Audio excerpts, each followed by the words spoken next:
Hello, everyone. Today, I would like to read out the first chapter from my manuscript, Friends of Both Worlds.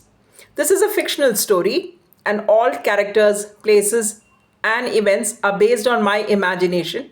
And if there is any resemblance to anyone alive or otherwise, is just a coincidence. Chapter 1 is titled She. I'm going to write her story.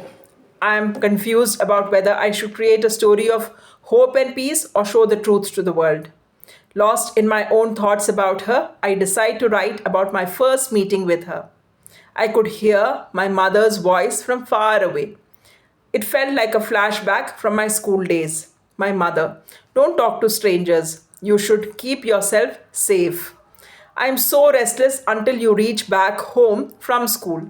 Me, Amma, strangers are nice. I like making new friends. My mother, you're innocent. You don't know the world. Strangers come into your life as friends and destroy everything you have and leave no proof of their destruction. Me, Amma, I don't know what you're trying to tell me. I'm getting late for school. I'll try not talking to strangers. I'll go to the temple, then the church, and then to school. Bye. My mother, we'll go to the temple over the weekend. Me, Amma, I want to go to both the temple and the church. I have an exam in a few days and I want to score well. My friend Sunita goes to the church, so she gets good grades in exams. My mother, if you want to score well, you have to study. Me, I do work hard, but I never get the marks I expect. So only God can help me. Bye, Amma, I'm getting late. I walked out of my home joyfully, thinking about the forthcoming exams. At the temple and church, the wishes are the same, only the way of praying is different. At the temple, I bowed my head before the deity, and at the church, before the cross. My only prayer were to keep my family safe and happy and to get good grades in my exam. After praying, I was left with two choices for Thanksgiving, whether to bribe God with 11 coconuts at the temple or offer food to poor strangers at the church. This was part of the Thanksgiving process if my wishes were fulfilled. Then came the hardest question: whom should I give more weight to in my prayers this time? My family or good marks? Unable to decide, I negotiated with God, promising to be good and truthful with a touch of harmless lies too. I couldn't cheat God in any other way, or else my grades would be at stake. He was watching all our deeds and actions from above, so I was careful about what I prayed for and clear about what I could and could not do. After making these difficult choices at the temple and church, I walked to the bus stop. In those days, I never liked traveling by bus. It was always crowded and people pushing each other. I disliked that rush. Most of the time, I ended up sharing an auto rickshaw with a female stranger. Sharing an auto helped me save money, which otherwise took up a large part of my pocket money. I often made friends with strangers at the bus stop who became my companions in the auto, and some of them even turned into friends.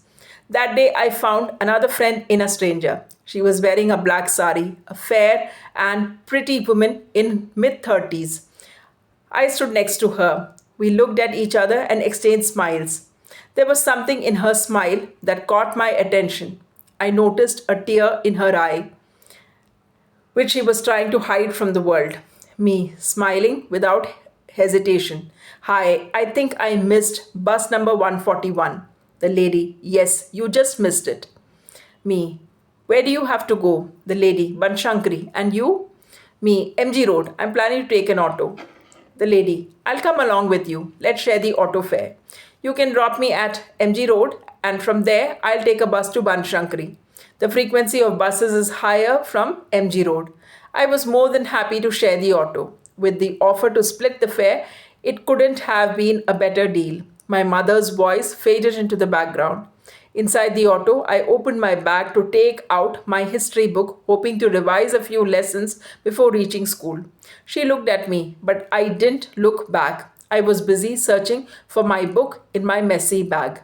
The lady, your name? I looked at her and said, Anamika. And your name, ma'am? The lady, don't call me ma'am. My name is Shanti. You can call me Shanti.